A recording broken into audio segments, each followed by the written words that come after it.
안녕하세요. 오늘 여러분께서 보내주신 자료들 좀 깊이 파고들어서요. 성경에서 말하는 패배의 결과, 특히 사단에게 내려진 저주에 대해 알아보겠습니다. 네. 창세기부터 요한계시록까지 다양한 구절과 해석들을 보내주셨어요. 그중에서도 종신토록 흙을 먹을지니라, 이 저주가 구체적으로 뭘 의미하는지, 또 이게 우리 인간의 삶과 어떻게 연결되는지 이걸 좀 집중적으로 탐구해보는 게 오늘의 미션입니다. 네, 아주 흥미로운 탐구가 될 것 같습니다. 보내주신 자료들을 보니까요. 사탄의 정체나 활동 방식, 그리고 그에 맞서는 인간의 영적 싸움, 여기에 대한 여러 관점들이 잘 담겨 있더라고요. 네네. 단순히 성경 구절만 나열하는 게 아니라 이 해석들이 서로 어떻게 연결되고 어떨 때는 좀 긴장 관계를 보이는지 이런 걸 살펴보는 게 중요할 것 같아요. 그럼 바로 시작해 볼까요? 좋습니다. 그럼 먼저 자료의 출발점은 창세기 3장이죠.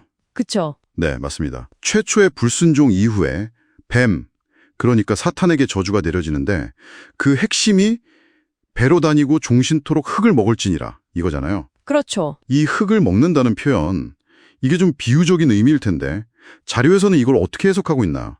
네, 이게 가장 먼저 눈에 띄는 해석은요. 사탄이 흙으로 만들어진 인간의 육체 안에서 활동한다는 겁니다. 아, 육체 안에서요? 네, 좀 더 구체적으로는 인간 내면의 약점, 그러니까 자료에서는 이걸 육체의 소욕이라고 표현하는데 바로 이 부분을 자극한다는 거죠. 육체의 소욕이요. 네, 탐욕이나 시기, 분노 같은 거요. 죄로 이끄는 그런 본성적인 욕망들이요. 갈라디아서나 로마서에 나오는 여러 죄의 목록들, 그걸 생각하시면 좀 이해가 쉬우실 것 같아요. 아, 그러니까 사탄이 인간의 그런 내적 욕망을 부추겨서 죄를 짓게 만든다, 그런 해석이군요. 네, 맞습니다. 육체의 소욕이란 말이 조금 어렵게 들릴 수도 있는데 결국 죄로 향하는 인간 본성의 어떤 연약한 부분, 그렇게 보면 되겠네요. 네, 그렇죠. 그런데 바로 이 지점에서요, 자료는 또 다른 관점을 제시해요. 아, 다른 관점이요? 네, 인간의 육체나 땅이 저주받은 건 사실인데 그게 사탄에게 그 영역에 대한 어떤 절대적인 통치권을 넘겨줬다, 그런 의미는 아니라는 반론입니다. 아하. 어디까지나 그 모든 것은 하나님의 주권 아래에 있다는 거죠. 이 긴장감, 이게 이제 다른 해석들로 이어지는 것 같아요. 오, 흥미로운 지점이네요. 하나님의 주권과 사탄의 활동 사이의 긴장감이라 그럼 다른 해석들은 어떤 방향인가요? 인간 내부 문제 말고 외부적인 영향력에 초점을 맞추는 관점도 있었던 것 같은데요. 아, 네, 맞아요. 크게 두 가지 흐름으로 볼 수 있는데요. 하나는 사탄이 거짓 가르침이나 어떤 속임수, 이런 걸 통해서 사람들을 진리에서 멀어지게 한다는 해석입니다. 거짓 가르침이요? 네, 데살로니가 후서에서 말하는 거짓 표적과 기사나 디모데전서의 귀신의 가르침, 이런 맥락이죠. 네네. 그리고 또 다른 하나는 좀 더 확장된 개념인데요. 사탄이 이 세상 시스템 자체를 지배한다는 관점이에요. 힘의 논리, 그러니까 약육강식의 방식으로요. 아, 세상 시스템 자체를요? 네, 요한일서에 보면 온 세상은 악한 자 안에 처하였다는 구전이 나오는데 이게 이 해석을 뒷받침하는 근거로 제시됩니다. 아, 그러니까 단순히 개인을 유혹하는 걸 넘어서 사회나 세상 전체에 악한 영향력을 행사한다. 이런 의미군요. 그렇죠. 내부적인 육체 소욕 자극이랑 외부적인 세상 시스템 이용, 이 두 가지 방식이 함께 작용한다고 볼 수도 있겠네요. 네, 맞습니다. 자료의 여러 해석들을 종합하면 그렇게 이해할 수 있을 것 같아요. 그리고 마지막으로 제시된 해석은 좀 더 직접적인데요. 어떤 거죠? 사탄이 인간의 육체를 늙고 병들게 해서 결국 흙으로 돌아가게, 그러니까 죽음에 이르게 만든다는 거예요. 와, 죽음까지 연결되는군요. 근데 이 해석에 대해서도 반론이 있지 않았나요? 네, 맞습니다.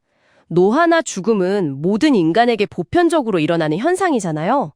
이게 사탄의 권능이라기보다는 창조 질서 안에서 하나님의 주권에 속한 문제다, 이런 지적이죠. 아하, 사탄이 질병이나 고통을 유발할 수는 있어도 생명의 궁극적인 주관자는 하나님이다, 이런 관점입니다. 그렇군요. 와, 다양한 해석들을 쭉 살펴보니까 결국 자료들은 사탄을 거짓말쟁이, 공중의 권세 잡은 자, 어둠의 세상 주관자, 이렇게 묘사하면서 그 영향력이 인간 내면과 외부 세계 모두에 미친다고 설명하는 것 같아요. 네네. 하지만 동시에 그 힘이 절대적이지는 않다는 그런 뉘앙스도 좀 있고요. 네, 정확히 보셨습니다.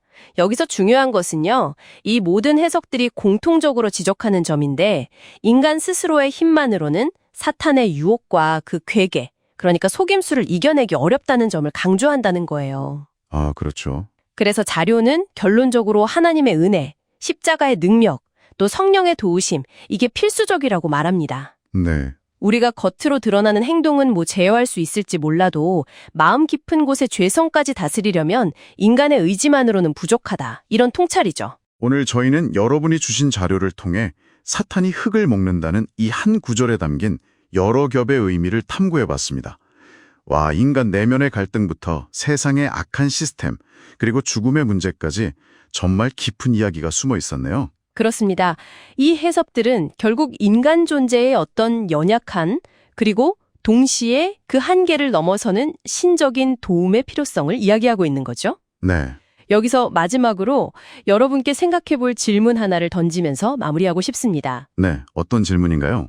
자료에서 보았듯이 사탄의 활동조차 궁극적으로는 하나님의 주권이라는 더 큰 틀 안에 있잖아요. 그렇죠.